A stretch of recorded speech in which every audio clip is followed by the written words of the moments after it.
ഇന്ന് നല്ലൊരു അടിപൊളി സ്പോട്ടാണ് വണ്ടി റിവ്യൂ ചെയ്യാനായിട്ട് നമുക്ക് കിട്ടിയത്. കണ്ടോ, നല്ല അടിപൊളി സ്പോട്ടാണത്.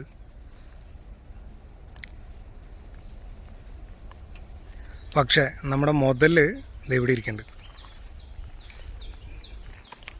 എങ്ങനെയുണ്ട് സാധനം? നമ്മുടെ ട്രയംഫിൻ്റെ T400. ഈ വണ്ടി നമുക്ക് റിവ്യൂ ചെയ്യാനായിട്ട് സ്പോൺസർ ചെയ്തിരിക്കുന്നത് ട്രയംഫ് ആലുവയാണ്.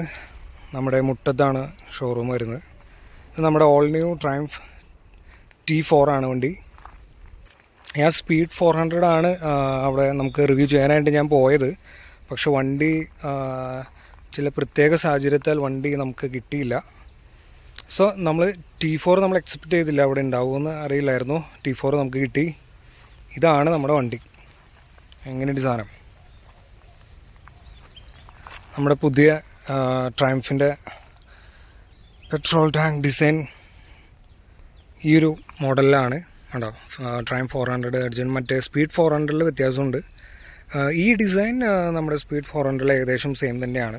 പിന്നെ ടാങ്കിൻ്റെ ഒരു ഡിസൈൻ എനിക്ക് ഇഷ്ടപ്പെട്ടു. ഇവിടെ ഒരു ബാഡ്ജിങ് വന്നിട്ടുണ്ട്, ട്രയംഫ് സ്പീഡ് T4.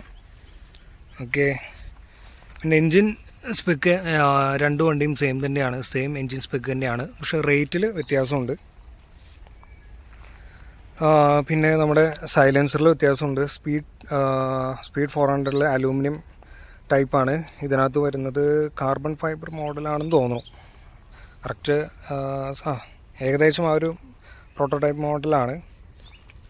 പിന്നെ ബാക്കിലേക്ക് വരുമ്പോൾ സീറ്റ് കാര്യങ്ങളൊക്കെ സെയിം തന്നെയാണ്. നല്ല കുഷനുള്ള സീറ്റാണ്, നല്ല കുഷനിങ്ങുള്ള സീറ്റാണ്. പിന്നെ ബാക്ക് സൈഡ് നോക്കുവാണെങ്കിലും ഏകദേശം സ്പീഡ് 400 സെയിം തന്നെയാണ്. കണ്ടോ, പിന്നെ ഇൻഡിക്കേറ്റർ ഏകദേശം ആ ഒരു സെയിം തന്നെയാണ്. പിന്നെ ഇവിടെ ഒരു സ്പീഡ് T4 ലോഗോ ഉണ്ട്. അതുപോലെ തന്നെ നമ്മുടെ സെയിം തന്നെയാണ്, ആ സെയിം ലോഗോ തന്നെയാണ് ഇപ്പോഴത്തും റിപ്ലിക്കേറ്റ് ചെയ്തിരുന്നത്. എൻജിൻ ഈ സൈഡിലും വേറെ മാറ്റവും കാര്യങ്ങളൊന്നും വന്നിട്ടില്ല. ഞാൻ വണ്ടി ഓടിച്ചു നോക്കി, ഒന്നും പറയാനില്ല. വണ്ടി കിടിലം എന്ന് പറഞ്ഞാൽ കിടിലം, ഒരു രക്ഷയില്ല വണ്ടി. നമ്മുടെ സ്പീഡ് 400 വെച്ച് നോക്കുകയാണെങ്കിൽ ചെറിയ ഏറെക്കുറെയൊക്കെ വ്യത്യാസങ്ങളുള്ളെങ്കിലും വണ്ടി ജെറ്റാണ്. നമ്മുടെ 390ക്ക് വെടി കൊടുക്കുമെന്ന് വെച്ച് കഴിഞ്ഞാൽ 390ക്ക് ഒന്ന് ആഞ്ഞ് പിടിക്കുകയാണെങ്കിൽ വെടി കൊടുക്കാനുള്ള സാധനമുണ്ട്. പിന്നെ നമ്മുടെ ഹെഡ്ലൈറ്റിൽ വലിയ വ്യത്യാസങ്ങൾ വന്നിട്ടില്ല. ഏകദേശം ആ ഒരു ടൈപ്പ് തന്നെയാണ് കാണാൻ പറ്റുന്നുണ്ടോ. ഇവിടെ ബാഡ്ജിങ് വന്നിട്ടുണ്ട് ട്രയംഫിൻ്റെ. പിന്നെ ടയേഴ്സൊക്കെ ആ ഒരു മോഡൽ തന്നെയാണ്.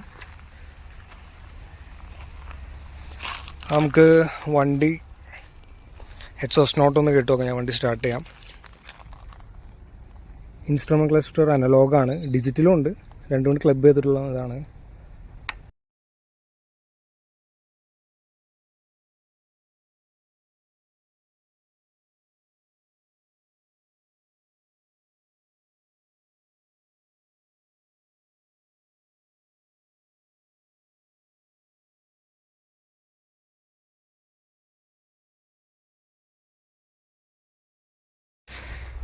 നമുക്ക് വണ്ടി ഒന്നുകൂടി സ്റ്റാർട്ട് ചെയ്യാം.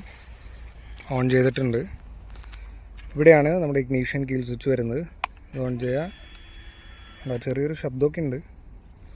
ദെൻ ഇവിടെ ചെയ്യാം. 1 ടൈമാണ് ആക്സിലേറ്റർ കൊടുക്കരുത്. വണ്ടി സ്റ്റാർട്ടായിട്ടുണ്ട്. ഇവിടെ എക്സോസ്റ്റ് നോട്ട് കേട്ടോ.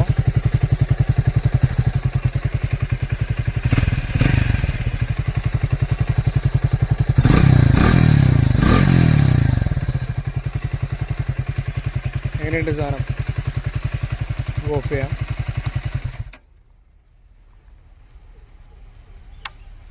ഓക്കെ, നമ്മൾ ഓഫ് ചെയ്തിട്ടുണ്ട്.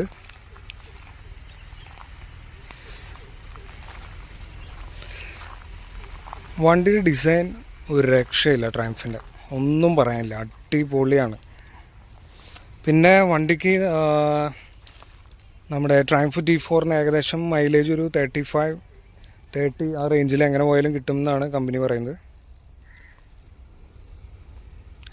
Okay, thank you. ഈ വീഡിയോ നിങ്ങൾക്ക് ഇഷ്ടപ്പെട്ടെങ്കിൽ നമ്മുടെ ചാനൽ സബ്സ്ക്രൈബ് ചെയ്യുക. അതുപോലെ തന്നെ നമ്മുടെ പുതിയ ഏതെങ്കിലും ഒരു വണ്ടികൾ നമ്മൾ റിവ്യൂ ചെയ്യണമെന്നുണ്ടെങ്കിൽ താഴെ നമ്മുടെ കമൻറ്റ് ബോക്സിലിടുക, നമ്മളതിനനുസരിച്ച് അപ്ഡേറ്റ് ചെയ്യുന്നതായിരിക്കും. എനിക്കെന്തോ വണ്ടി കണ്ടിട്ട് ഭയങ്കര അട്രാക്ഷൻ. എൻ്റെ കയ്യിൽ ആദ്യം ഉണ്ടായിരുന്നത് നമ്മുടെ യമഹയുടെ R15 ആയിരുന്നു. അത് കഴിഞ്ഞതിന് ശേഷം ഞാൻ പിന്നെ ഫസ്റ്റ് ഓടിച്ചത് നമ്മുടെ ഡ്യൂക്ക് 390 ആണ്. ഡ്യൂക്ക് 390യും നമ്മുടെ ട്രയംഫ് T4 ആൻഡ് സ്പീഡ് 400 വെച്ച് കമ്പയർ ചെയ്യുമ്പോൾ എനിക്ക് കുറച്ചുകൂടി ബെറ്ററായിട്ട് തോന്നുന്നത് നമ്മുടെ സീറ്റിങ്ങിലൊക്കെ ട്രയംഫ് തന്നെയാണ്. നമ്മുടെ നീണ്ടു നിവർന്ന് മര്യാദയ്ക്ക് ഇരുന്ന് വണ്ടി ഓടിക്കാം. പക്ഷേ നമ്മുടെ കുറച്ച് റേസ് ചെയ്യാൻ അഗ്രസീവ് അല്ല, എന്നാലും ഒരു റേസി പൊസിഷൻ ആണെങ്കിലും ട്രയംഫ് നമുക്ക് വേറെ പ്രശ്നങ്ങളും കാര്യമൊന്നും വരുന്നില്ല. നമ്മുടെ ഡ്യൂക്ക് 390 പക്ക റേസിംഗ് അല്ല, എന്നാലും നടുവിന് ചെറിയൊരു ബെൻഡായിട്ട് ഇരുന്നാണ് അത് ഓടിക്കാൻ പറ്റുള്ളൂ. പക്ഷേ നമ്മുടെ ട്രയംഫിനെ സംബന്ധിച്ച് ഓക്കെയാണ്, സെറ്റാണ് നമുക്ക്. Okay, thank you.